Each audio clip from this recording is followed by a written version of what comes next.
Hello friends, എല്ലാവർക്കും PSI വേൾഡിൻ്റെ മറ്റൊരു വീഡിയോയിലേക്ക് സ്വാഗതം. PSI bulletin, rank file, SCRT text തുടങ്ങിയവയിലെ തിരഞ്ഞെടുക്കപ്പെട്ട ചോദ്യങ്ങളടങ്ങുന്ന വീഡിയോയാണിത്. ഒരിക്കൽ കൂടി എല്ലാവർക്കും സ്വാഗതം. വീഡിയോ സ്റ്റാർട്ട് ചെയ്യാം.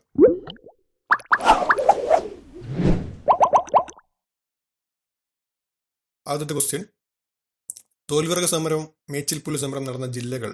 തോൽവിറക സമരവും മേച്ചിൽപ്പുല്ല് സമരവും നടന്ന ജില്ലകൾ ഏതൊക്കെയാണെന്ന് ചോദിച്ചാൽ കണ്ണൂരും കാസർഗോഡുമാണ്.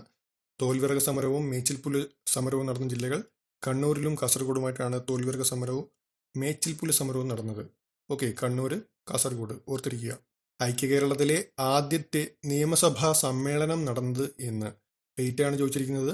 ഐക്യകേരളത്തിലെ ആദ്യത്തെ നിയമസഭാ സമ്മേളനം നടന്നത് 1957 ഏപ്രിൽ 27-നാണ് ഐക്യകേരളത്തിലെ ആദ്യത്തെ നിയമസഭാ സമ്മേളനം നടന്നത്. ഓർത്തിരിക്കുക, 1957 ഏപ്രിൽ 27. ഓക്കെ, ഇന്ത്യയിലെ ആദ്യത്തെ സെമി ഹൈസ്പീഡ് ട്രെയിൻ ഏതാണ്? ഇന്ത്യയിലെ ആദ്യത്തെ സെമി ഹൈസ്പീഡ് ട്രെയിനാണ് ഗതിമാൻ. ഇന്ത്യയിലെ ആദ്യത്തെ സെമി ഹൈസ്പീഡ് ട്രെയിനാണ് ഗതിമാൻ. ഓർത്തിരിക്കുക, ഇന്ത്യയിലെ ആദ്യത്തെ സെമി ഹൈസ്പീഡ് ട്രെയിൻ ഏതാണെന്ന് ചോദിച്ചാൽ ഗതിമാൻ. കണ്ണൻപാട്ട്, കുയിൽപ്പാട്ട് എന്നീ കൃതികളുടെ കർത്താവ് ആര്? ക്വസ്റ്റ്യൻ ഇതാണ്. കണ്ണൻപാട്ട്, കുയിൽപ്പാട്ട് എന്നീ കൃതികളുടെ കർത്താവ് ആര് എന്ന് ചോദിച്ചാൽ സുബ്രഹ്മണ്യ ഭാരതിയാണ്. കണ്ണൻപാട്ട്, കുയിൽപ്പാട്ട് എന്നീ കൃതികളുടെ കർത്താവ് സുബ്രഹ്മണ്യ ഭാരതിയാണ്. ഓർത്തിരിക്കുക. ഓക്കെ, അടുത്തൊരു പോയിന്റ് ആയിട്ട് ചാമ്പ്യൻസ് ഓഫ് എർത്ത് ഏതുമായി ബന്ധപ്പെട്ടിരിക്കുന്നു? ചാമ്പ്യൻസ് ഓഫ് എർത്ത് ഏതുമായി ബന്ധപ്പെട്ടിരിക്കുന്നു എന്ന് ചോദിച്ചാൽ പരിസ്ഥിതിയാണ്. ഓർത്തിരിക്കുക, ചാമ്പ്യൻസ് ഓഫ് ദി എർത്ത് ഏതുമായി ബന്ധപ്പെട്ടിരിക്കുന്നു എന്ന് ചോദിച്ചാൽ പരിസ്ഥിതിയാണ്. ആ ഒരു പോയിന്റ് ഓർത്തിരിക്കുക. ഓക്കെ, അടുത്തൊരു പോയിന്റ് നോക്കാം. GST നിലവിൽ വന്ന ഡേറ്റ്. GST നിലവിൽ വന്നത് എന്നാണ്? GST ഇന്ത്യയിൽ നിലവിൽ വരുന്ന ഡേറ്റ് ആണ് ചോദിച്ചിരിക്കുന്നത്. 2017 ജൂലൈ 1-നാണ് GST ഇന്ത്യയിൽ നിലവിൽ വരുന്നത്. ഓർത്തിരിക്കുക, 2017 ജൂലൈ 1-നാണ് GST നിലവിൽ വരുന്നത്. ഓക്കെ, ഓരോ സർക്കാർ ഓഫീസും നൽകുന്ന സേവനങ്ങൾ എത്ര കാലം പരിധിക്കുള്ളിൽ നൽകണമെന്ന അനുശാസിക്കുന്ന നിയമമാണ് സേവന അവകാശ നിയമം. അടുത്തൊരു ക്വസ്റ്റ്യൻ ആണ്. ഓരോ സർക്കാർ ഓഫീസും നൽകുന്ന സേവനങ്ങൾ എത്ര കാലത്തെ പരിധിക്കുള്ളിൽ നൽകണമെന്ന് അനുശാസിക്കുന്ന നിയമമാണ് സേവന അവകാശ നിയമം. ഓർത്തിരിക്കുക, സേവന അവകാശ നിയമം. ഓരോ സർക്കാർ ഓഫീസും നൽകുന്ന സേവനങ്ങൾ അത് എത്ര കാലത്തിന്റെ പരിധിക്കുള്ളിൽ നൽകണമെന്ന് അനുശാസിക്കുന്ന നിയമമാണ് സേവന അവകാശ നിയമം. ഓർത്തിരിക്കുക. ഓക്കെ, ഇന്ത്യയിലെ ആദ്യത്തെ വെർട്ടിക്കൽ ഗാർഡൻ നിലവിൽ വരുന്നത് എവിടെയാണ്? ഇന്ത്യയിലെ ആദ്യത്തെ വെർട്ടിക്കൽ ഗാർഡൻ നിലവിൽ വന്നത് ബാംഗ്ലൂരാണ്. ഓർത്തിരിക്കുക. ക്വസ്റ്റ്യൻ ഇതാണ്. ഇന്ത്യയിലെ ആദ്യത്തെ വെർട്ടിക്കൽ ഗാർഡൻ നിലവിൽ വന്നത് ബാംഗ്ലൂരാണ് എന്ന് ഓർത്തിരിക്കുക. അടുത്തൊരു ക്വസ്റ്റ്യൻ നോക്കാം. ഡിജിറ്റൽ സൗണ്ട് റെക്കോർഡിങ്ങിന് ഉപയോഗിക്കുന്ന റേഡിയേഷൻ ഏതാണ്? ഡിജിറ്റൽ സൗണ്ട് റെക്കോർഡിങ്ങിന് ഉപയോഗിക്കുന്ന റേഡിയേഷൻ ഏതാണെന്ന് ചോദിച്ചാൽ അത് ലേസറാണ്. ഓർത്തിരിക്കുക, ഡിജിറ്റൽ സൗണ്ട് റെക്കോർഡിങ്ങിന് ഉപയോഗിക്കുന്ന റേഡിയേഷൻ ആണ് ലേസർ. അടുത്ത പോയിന്റ് നോക്കാം. ആസൂത്രണ കമ്മീഷന് പകരം വന്ന സംവിധാനം ഏർപ്പെടുത്തുന്നത് സംബന്ധിച്ച് പ്രഖ്യാപനം പ്രധാനമന്ത്രി നടത്തിയ ഡേറ്റ് എന്നാണെന്നാണ് ചോദിച്ചിരിക്കുന്നത്. ആസൂത്രണ കമ്മീഷന് പകരമാണ് നമ്മുടെ നീതി ആയോഗ് വന്നത്. അപ്പോൾ അത് ഏർപ്പെടുത്തുന്നത് സംബന്ധിച്ചിട്ടുള്ള പ്രഖ്യാപനം നടത്തിയ ആ ഒരു ഡേറ്റ് അതെന്നാണെന്നാണ് ചോദിച്ചിരിക്കുന്നത്. 2014 ഓഗസ്റ്റ് 15 ആ ഒരു സ്വാതന്ത്ര്യദിന പരേഡിനാണ് ആസൂത്രണ കമ്മീഷന് പകരമായിട്ട് സംവിധാനം ഏർപ്പെടുത്തുന്നു എന്നുള്ള ഒരു പ്രഖ്യാപനം നടത്തിയത്. ആ ഒരു ഡേറ്റ് ആണ്, ആ പ്രഖ്യാപനം നടത്തിയ ഡേറ്റ് ആണ് ചോദിച്ചിരിക്കുന്നത്. 2014 ഓഗസ്റ്റ് 15. ഓക്കെ, അടുത്ത പോയിന്റ് നോക്കാം. കേസരി ബാലകൃഷ്ണപിള്ളയുടെ രചനകൾ ക്രോഡീകരിച്ചത് ആര്? കേസരി ബാലകൃഷ്ണപിള്ളയുടെ രചനകൾ ക്രോഡീകരിച്ചത് ആരെന്ന് ചോദിച്ചാൽ MN വിജയനാണ്. ഓർത്തിരിക്കുക, കേസരി ബാലകൃഷ്ണപിള്ളയുടെ രചനകൾ ക്രോഡീകരിച്ചത് MN വിജയനാണ് എന്ന് ഓർത്തിരിക്കുക. അടുത്തൊരു പോയിന്റ് ആണ്. ദേശീയ വിവരാവകാശ കമ്മീഷന്റെ അധ്യക്ഷൻ ഏത് പേരിലാണ് അറിയപ്പെടുന്നത്? ക്വസ്റ്റ്യൻ ഇതാണ്. ദേശീയ വിവരാവകാശ കമ്മീഷന്റെ അധ്യക്ഷൻ ഏത് പേരിലാണ് അറിയപ്പെടുന്നത് ചോദിച്ചാൽ ചീഫ് ഇൻഫർമേഷൻ കമ്മീഷണർ എന്ന പേരിലാണ് അറിയപ്പെടുന്നത്. ദേശീയ വിവരാവകാശ കമ്മീഷൻ അധ്യക്ഷൻ ഏത് പേരിലാണ് അറിയപ്പെടുന്നത് ചോദിച്ചാൽ ചീഫ് ഇൻഫർമേഷൻ കമ്മീഷണർ എന്ന പേരിൽ അറിയപ്പെടുന്നു. അടുത്ത ക്വസ്റ്റ്യൻ നോക്കാം. 1952 ഒറീസയുടെ ഗവർണർ ആയത് ആരായിരുന്നു? 1952 ഒഡീഷയുടെ ഗവർണർ ആയിരുന്നത് ഫസൽ അലിയാണ്. 1952 ഒറീസയുടെ ഗവർണർ ആയിരുന്നത് ഫസൽ അലി എന്ന് ഓർത്തിരിക്കുക. അടുത്ത question. Indian parliament goods and service bill പാസ്സാക്കിയത് എന്നാണ്? GST.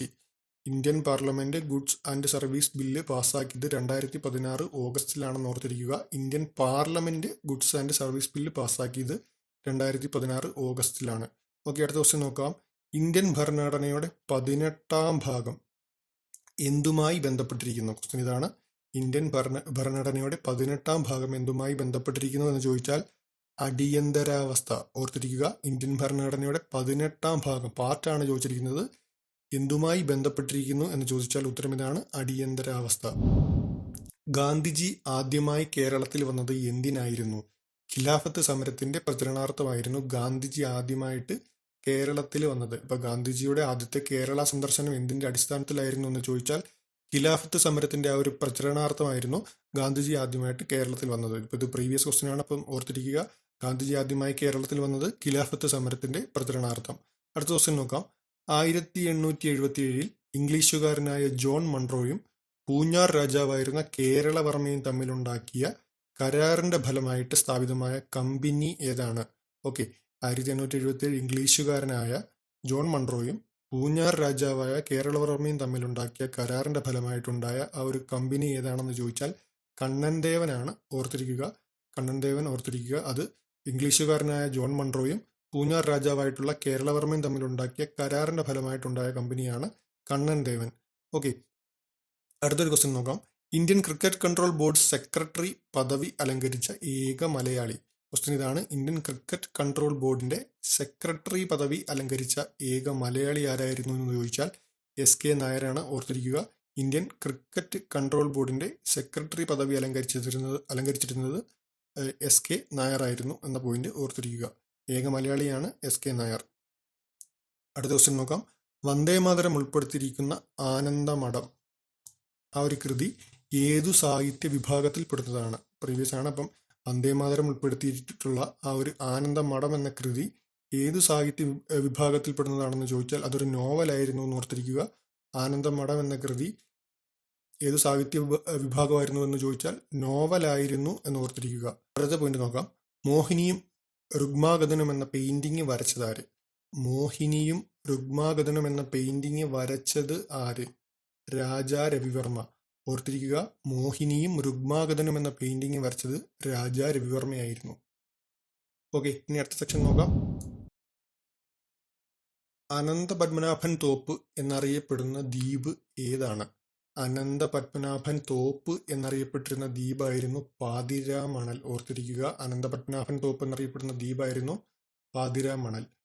ഓക്കെ, അടുത്ത ക്വസ്റ്റ്യൻ നോക്കാം. GST കൗൺസിലിന്റെ ആസ്ഥാനം എവിടെയാണ്?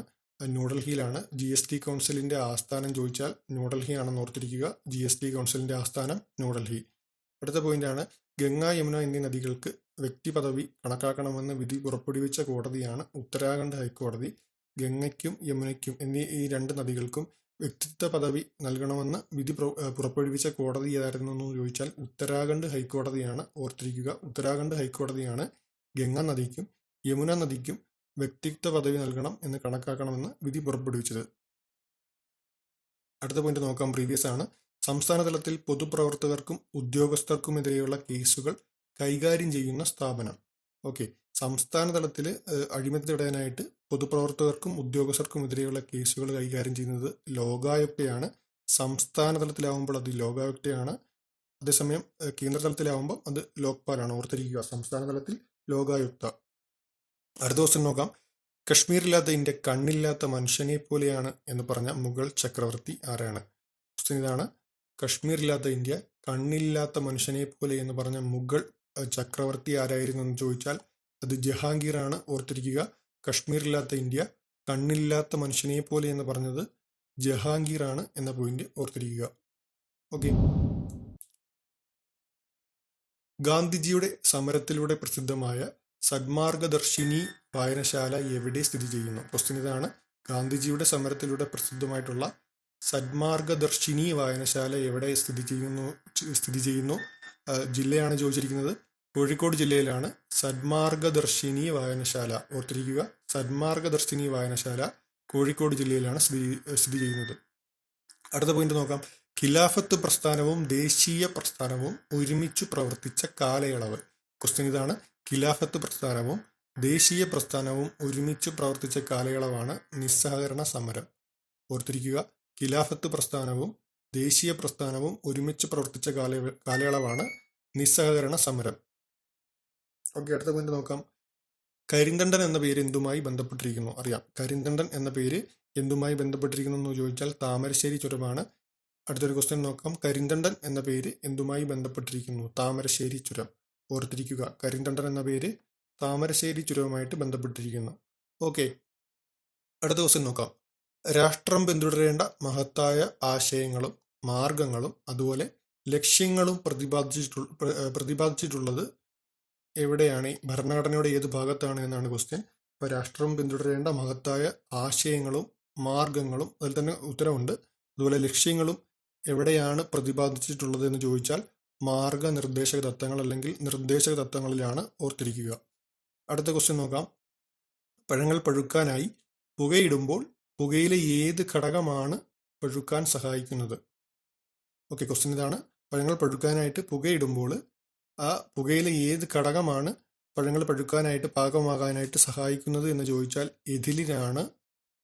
എഥിലിനാണെന്ന് ഓർക്കുക. പഴങ്ങൾ പഴുക്കാനായി സഹായിക്കുന്നത് എഥിലിൻ എന്നുള്ള ആ ഒരു ഡയറക്റ്റ് ക്വസ്റ്റ്യനെ ഒന്ന് ഇൻഡയറക്റ്റ് ആയിട്ട് ചോദിച്ചിരിക്കുകയാണ്. പഴങ്ങൾ പഴുക്കാനായി പുകയിടുമ്പോൾ പുകയിലെ ഏത് ഘടകമാണ് പഴുക്കാൻ സഹായിക്കുന്നതെന്ന് ചോദിച്ചാലും എഥിലിനാണ് എന്ന പോയിന്റ് ഓർത്തിരിക്കുക. ഓക്കെ, അപ്പം അടുത്ത വീഡിയോയിൽ കാണാം. Thank you.